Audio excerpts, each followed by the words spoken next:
Shalom saudara, sebelum kita sama-sama mendengarkan firman Tuhan dan belajar lebih lagi untuk tahu isi hati Tuhan buat kita dan buat CG kita, mari kita sama-sama berdoa dulu. Tuhan Yesus, sungguh kami ucap syukur Tuhan buat kasih setiamu untuk setiap kami. Pada malam hari ini kami percaya tidak pernah ada yang kebetulan Tuhan yang terjadi dalam kehidupan kami. Bahkan apa yang kami harus hadapi hari ini pun semua ada di dalam kontrolnya Tuhan. Tuhan, hari ini kami mau sama-sama mendengarkan firman-Mu. Mari Engkau memberikan kami hikmat, berikan kami pengertian Tuhan, agar kami boleh sama-sama mengerti Tuhan apa yang menjadi isi hati-Mu untuk setiap kami. Biarlah firman-Mu ini Tuhan boleh menjadi kekuatan buat kehidupan kami. Di dalam nama Yesus kami berdoa, haleluya, amin. Kita akan sama-sama buka di Yesaya 49. Ini ayatnya panjang saudara ya, jadi saya nggak akan baca semuanya karena waktu kita juga terbatas ya. Kita akan sama-sama buka dalam Yesaya 49 ayat 8 sampai 26 yang kita akan pelajari bersama-sama. Oke. Saya akan bacakan dulu beberapa ayat ya, saya tidak mau baca semuanya karena ayatnya cukup panjang. Judul perikopnya adalah Sion dipulihkan. Nah, ayat 8 saya baca dulu ya. Beginilah firman Tuhan. Pada waktu aku berkenan, aku akan menjawab engkau, dan pada hari aku menyelamatkan, aku akan menolong engkau. Aku telah membentuk dan memberi engkau menjadi perjanjian bagi umat manusia untuk membangunkan bumi kembali dan untuk membagi-bagikan tanah pusaka yang sudah sunyi sepi. Saudara, ketika kondisi seperti ini ya, kadang-kadang kita ngerasa bahwa kok Tuhan izinkan ya hal ini terjadi gitu ya. Sekarang ini kan banyak yang menghadapi banyak tantangan gitu ya. Berharap banget bahwa Tuhan itu ngasih kita semua pemulihan. Banyak sekali orang berteriak-teriak minta tolong Tuhan, please pulihkan gitu ya. Bahkan termasuk kita sendiri juga kalau kita berdoa Tuhan pulihkan gitu ya. Nah, di dalam ayat ini kalau saudara baca semua ya dari ayat 8 sampai 26 itu bercerita tentang janji-janji Tuhan yang luar biasa ketika Sion itu dipulihkan gitu. Nah, hal yang utama itu adalah di ayat 8 di bagian pertama, pada waktu aku berkenan. Saudara, ketika Tuhan berkenan itu banyak hal yang bisa kita dapatkan. Saudara nanti baca lengkapnya ya di Yesaya 49 ayat 8 sampai 26. Saudara akan baca begitu banyak hal yang Tuhan kasih buat kita ketika perkenanannya itu ada buat kita. Jadi saudara nggak akan pusing gitu loh ketika saudara punya perkenanan Tuhan. Nah, apa aja sih yang bisa kita dapatkan atau apa aja sih yang Tuhan taruh dalam kehidupan kita ketika dia berkenan dalam hidup kita. Yang pertama ayat 8 tadi bicara apa? Pada waktu aku berkenan gitu ya, aku akan menjawab engkau. Saudara, ketika Tuhan itu berkenan dalam kehidupan kita, Tuhan itu akan menjawab kita. Artinya apa? Artinya doa kita, permohonan kita itu didengar sama dia dan akan dijawab. Tidak sampai cuma didengar saudara, tetapi dia akan menjawabnya gitu ya. Dia akan menjawabnya, itu kata Tuhan, itu firman Tuhan yang ngomong saudara. Bukan saya, bukan orang lain, tetapi Tuhan sendiri yang ngomong lewat firman-Nya. Karena itu kita harus percaya bahwa ketika Tuhan itu berkenan dalam kehidupan kita, maka apa yang kita mohonkan itu akan dia jawab dalam kehidupan kita. Apa yang kita minta itu juga akan dia percayakan dalam kehidupan kita. Itu ya. Ketika ada perkenanan Tuhan dalam kehidupan kita, maka dia, yaitu Tuhan, akan menjawab engkau dan juga saya, gitu ya. Nah, lalu yang kedua apa? Ketika Tuhan berkenan, saya baca lagi ayat 8. Pada waktu aku berkenan, aku akan menjawab engkau, dan pada hari aku menyelamatkan, aku akan menolong engkau. Ketika Tuhan berkenan, Tuhan menjawab kita. Ketika Tuhan berkenan, Tuhan juga rindu untuk menyelamatkan. Dan ketika dia rindu untuk menyelamatkan, dia juga rindu untuk menolong kita. Saudara, ketika ada perkenanan Tuhan, maka akan ada keselamatan dan akan ada pertolongan yang Tuhan berikan buat kita. Itu janji Tuhan, saudara. Jadi, di dalam situasi seperti ini, saudara, kita tidak perlu khawatir ketika kita ini menjadi pribadi yang berkenan di hadapan Tuhan. Oh, ya ampun Mbak Inta, kok ternyata Tuhan izinkan ya karena corona nih. Aku ini jualanku sepi misalnya. aduh kerjaanku ini jadi nggak karuan, aduh mungkin yang karyawan kayak saya WFH, aduh WFH ini bikin stres nih, nggak bisa ketemu temen mungkin, aduh kenapa. Kalau kita melihat situasi di luar ya, banyak sekali orang yang aduh kasihan nih si ojol-ojol ini gak bisa punya uang nih karena sepi banget gitu ya. Banyak sekali hal yang Tuhan kita itu keluhkan gitu. Tapi ketika Tuhan berkenan, saudara, ayat 8 bilang bahwa ketika Tuhan berkenan dalam kehidupan kita, ketika perkenanan Tuhan itu ada dalam kehidupan kita, maka Dia itu akan menjawab kita dan Dia rindu untuk memberikan keselamatan dan juga pertolongan kepada kita. Jadi sebetulnya sebagai anak Tuhan, ketika kita memang menjaga hidup kita ini berkenan di hadapan Tuhan, tidak ada satupun yang bisa membuat kita itu khawatir gitu ya. Karena perkenanan Tuhan itu ada dalam kehidupan kita. Gitu ya saudara ya. Jadi engkau tidak perlu khawatir, engkau dan saya tidak perlu khawatir apa yang akan kita hadapi, karena itu janji Tuhan di dalam Yesaya 49 ayat 8. Ketika Dia berkenan terhadap hidupmu dan hidupku, maka akan ada jawaban dan akan ada keselamatan serta pertolongan Tuhan taruh dalam kehidupan kita. Yang ketiga, saudara, kita akan baca ayat 9 dan 10. Firman Tuhan berkata demikian, untuk mengatakan kepada orang-orang yang terkurung, keluarlah, kepada orang-orang yang ada di dalam gelap, tampillah.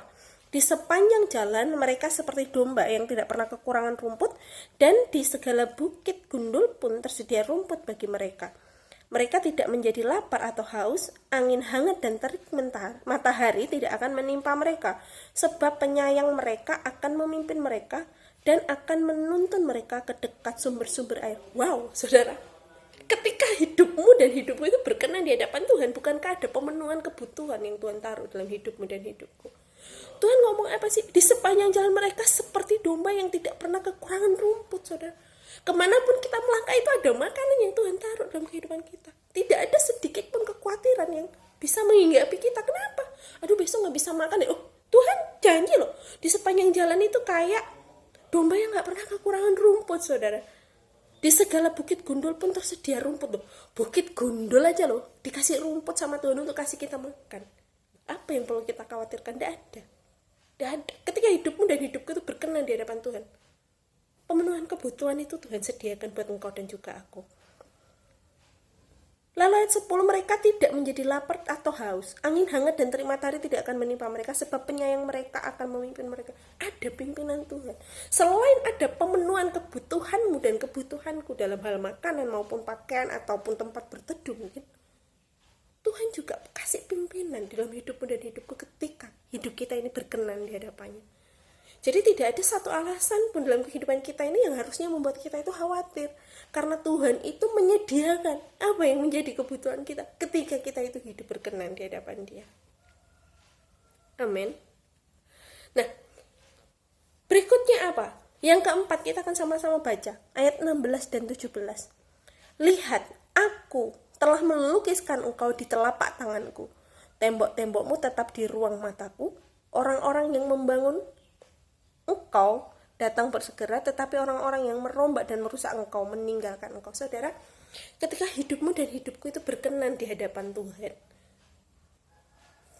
nama kita itu tertulis di telapak tangannya Tuhan. Itu sesuatu hal yang wow banget. Saudara, kalau saudara lihat ada orang-orang yang mentato dirinya gitu ya. Ada beberapa orang itu yang mentato nama orang-orang yang mereka kasihi di dalam tubuhnya.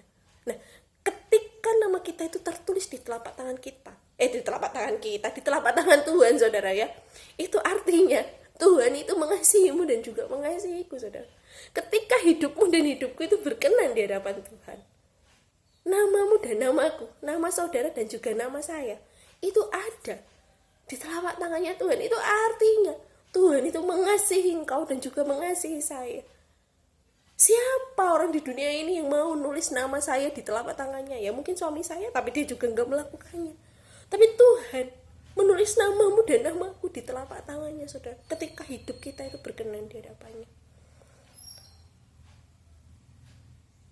Jadi ketika Tuhan itu sudah berkenan dalam kehidupan kita, kita ini tidak perlu khawatir tentang apapun juga. Tidak perlu, saudara. Karena Tuhan itu pasti menjawab semua kebutuhan yang ada dalam hidup kita, permohonan kita, permintaan kita, doa-doa kita. Mungkin kita nggak sampai doa kita masih batin, aduh kok kepengen ini ya. Tuhan itu sudah sediakan, saudara. Tuhan itu sudah sediakan lebih dari apa yang pernah kita pikirkan dan bayangkan. Saya sharing sedikit dulu waktu saya masih pacaran sama suami saya, mau menikah. Saya itu ini bicara soal memenuhi kebutuhan dan lain sebagainya dari apa? Yang pertama sampai yang keempat ya. Satu contoh ini aja dalam kehidupan kami berdua. Dulu sebelum kami menikah, kami ini dua-dua berasal dari orang yang tidak mampu, saudara ya. Mama saya cuma pegawai negeri, ibu dia lebih nggak mampu lagi gitu ya secara ekonomi. Ekonomi keluarga suami saya lebih nggak ada lagi karena kan ibunya single parent yang gajinya juga sangat rendah karena cuma guru honorer gitu ya. Kami ini memulai bukan cuma dari nol tapi dari minus, saudara. Satu hal yang kami impikan dulu waktu kami belum menikah itu, saya bilang begini, Mas, besok kita belinya mobil Katana ya, kalau nanti kita punya anak. Ini saya ngomong nih ya sama suami saya yang hari itu masih pacar saya, tunangan saya ya. Nanti kalau kita punya anak, biar anaknya nggak usah kehujanan kalau diajak jalan, kan kasihan kalau naik motor. Saudara, saya itu memimpikan mobil Katana tahun 2008 nih, waktu saya tunangan sama dia. Saya ngomong nih, nanti kita belilah ya Katana. Saudara, mobil Katana itu adalah mobil impian kami berdua hari itu. Karena menurut kami itu mobil ya cukup oke, murah tapi oke gitu. Kenapa kok kami bilang cukup oke? Karena teman kami dulu berkendara dengan itu, teman baik kami berdua berkendara dengan itu waktu kami kuliah, dan menurut kami itu ya mungkin sesuai dengan kemampuan kami gitu ya. Tapi di tahun 2009 Tuhan itu ngasih sesuatu yang luar biasa dalam kehidupan kami berdua, kehidupan suami saya ya, tentu saja hari itu masih pacar saya, saudara. Tuhan tiba-tiba melalui bosnya dia dikasih fasilitas mobil itu Xenia, saudara. Saya itu pengen nangis kalau ingat, saudara. Kenapa? Ternyata ketika kita ini hidup berkenan di hadapan Tuhan itu ngasih lebih dari yang kita pernah pikirkan dan bayangkan. Bahkan mungkin kita itu nggak pernah bayangin loh. Saya waktu itu nggak bayangin bahwa kami akan dikasih fasilitas mobil gitu ya, tanpa harus membayar apa-apa gitu. Tapi Tuhan kasih itu untuk kami bisa pakai, untuk membahagiakan keluarga kami juga. Jadi Tuhan itu tambahkan itu. Tidak ada hal yang perlu kita khawatirkan ketika kita ini hidup berkenan di hadapan Tuhan, saudara. Tidak perlu kita ini mikir aneh-aneh bahwa Tuhan itu akan meninggalkan kita, tidak. Itu cuma satu contoh kecil yang Tuhan izinkan terjadi dalam kehidupan saya dan suami saya. Di dalam kehidupan saudara mungkin berbeda, tetapi hal itu adalah termasuk hal spektakuler dalam kehidupan saya secara pribadi yang kalau saya ingat-ingat, Tuhan cek baik ya sama aku, suamiku ini ya. Kok bisa ya kayak gitu ya? Kalau dipikir-pikir itu enggak masuk akal, saudara. Katana Tuhan gantikan dengan Xenia itu, ya ampun. Dueso, saudara, kami berdua dulu itu waktu dapat, nggak ngerti cara nyalain AC-nya, saking bener-bener kayak ya ampun Tuhan, cek ya apa ya gitu loh. Sesuatu yang bener-bener Tuhan taruh lebih dalam kehidupan kami berdua. Ketika Tuhan itu sudah berkenan kepada hidupmu dan hidupku, semua itu dia tambah-tambahkan, saudara. Bukankah Matius 6 ayat 33 berkata, carilah dahulu kerajaan Allah dan kebenarannya, maka semuanya akan ditambahkan kepadamu. Kalau kita baca di dalam Yesaya 49, ada satu hal yang bisa kita jadikan patokan gimana caranya biar kita ini jadi pribadi-pribadi yang berkenan di hadapan Tuhan. Kita baca di ayat 23. Maka raja-raja akan menjadi pengasuhmu, itu salah satu janji Tuhan ya. Makanya nanti saudara, habis saya selesai renungan, saudara baca ulang ya dari ayat 8 sampai ayat 26 agar saudara itu ngerti ceritanya. Ini saya cuma kasih sedikit karena waktunya juga terbatas gitu ya. Ayat 23, maka raja-raja akan menjadi pengasuhmu dan permaisuri-permaisuri mereka menjadi inangmu. Mereka akan sujud kepadamu dengan mukanya sampai ke tanah dan akan menjilat debu kakimu. Ini kita menjadi orang yang luar biasa ya. Ini ayat bagian terakhir ini penting. Maka engkau akan mengetahui bahwa akulah Tuhan dan bahwa orang yang menanti-nantikan aku tidak akan mendapat malu. Itu loh, saudara. Ketika engkau mau hidupmu itu berkenan di hadapan Tuhan, satu aja yang harus engkau cari, satu aja yang harus engkau lakukan, menanti-nantikan Tuhan. Menanti-nantikan itu artinya apa? Menanti-nantikan itu pengen terus ketemu sama Tuhan, pengen terus tahu ya apa ya kabarnya Tuhan hari ini, ya apa ya hatinya Tuhan hari ini, Tuhan itu pengen ngomong apa, Tuhan itu punya hati apa, Tuhan itu maunya aku ini ngapain. Itu namanya menanti-nantikan, saudara. Kalau engkau dan saya mau hidup kita itu berkenan di hadapan Tuhan, nanti-nantikan Tuhan dalam kehidupan kita, maka kita akan tahu Tuhan itu mau membawa kita itu kemana. Tuhan itu maunya membawa kita itu melangkah kemana, dari langkah yang satu ke langkah yang lain. Hatinya Tuhan itu kita pasti tahu, kalau kita ini tumbuh jadi pribadi yang menanti-nantikan Tuhan. Jadilah pribadi yang berkenan di hadapan Tuhan. Caranya gimana? Nanti-nantikan Dia senantiasa, pagi, sore, siang, malam, nanti-nantikan Tuhan.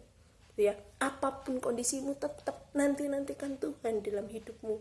Seperti tadi saya bilang, Matius 6 ayat 3 ngomong apa? Carilah dahulu kerajaan Allah dan kebenarannya, maka semuanya itu akan ditambahkan kepadamu. Cari dulu Tuhan. Jangan cuma masalah yang dipikirkan, tapi pikirkan juga hatinya Tuhan. Tuhan itu maunya apa dalam hidupmu dan hidupku. Maka semuanya itu yang menjadi kekhawatiranmu itu, Tuhan itu akan pulihkan. Tuhan itu akan tambahkan di dalam hidupmu. Mari kita sama-sama bertumbuh menjadi pribadi-pribadi yang berkenan di hadapan Tuhan. Saya berdoa biar ini semua jadi berkat buat saudara dan juga saya. Mari kita satu dalam doa. Tuhan, kami mengucap syukur buat firman-Mu. Kami bersyukur kalau Tuhan,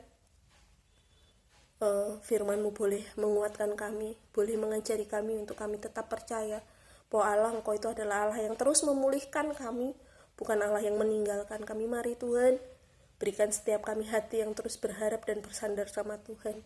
Hamba-Mu berhenti bicara ya Tuhan, tapi aku percaya Roh Kudus, Engkau terus berkata-kata untuk setiap anak-anak-Mu, karena aku tahu kasih-Mu besar atas setiap mereka.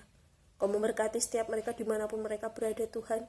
Satu persatu Tuhan, di setiap CG yang ada, baik CG37, CG72 maupun CG91.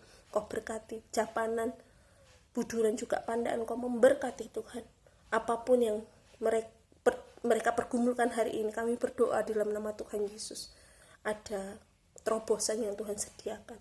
Terima kasih ya Allahku, aku menyerahkan pemberitaan firman ini dalam tangan-Mu. Biarlah firman-Mu terus tertanam dalam hati setiap kami, dan ajar kami untuk kami bisa menjadi pelaku-pelaku firman-Mu. Di dalam nama Yesus kami berdoa, haleluya, amin. Terima kasih saudara, Tuhan Yesus memberkati.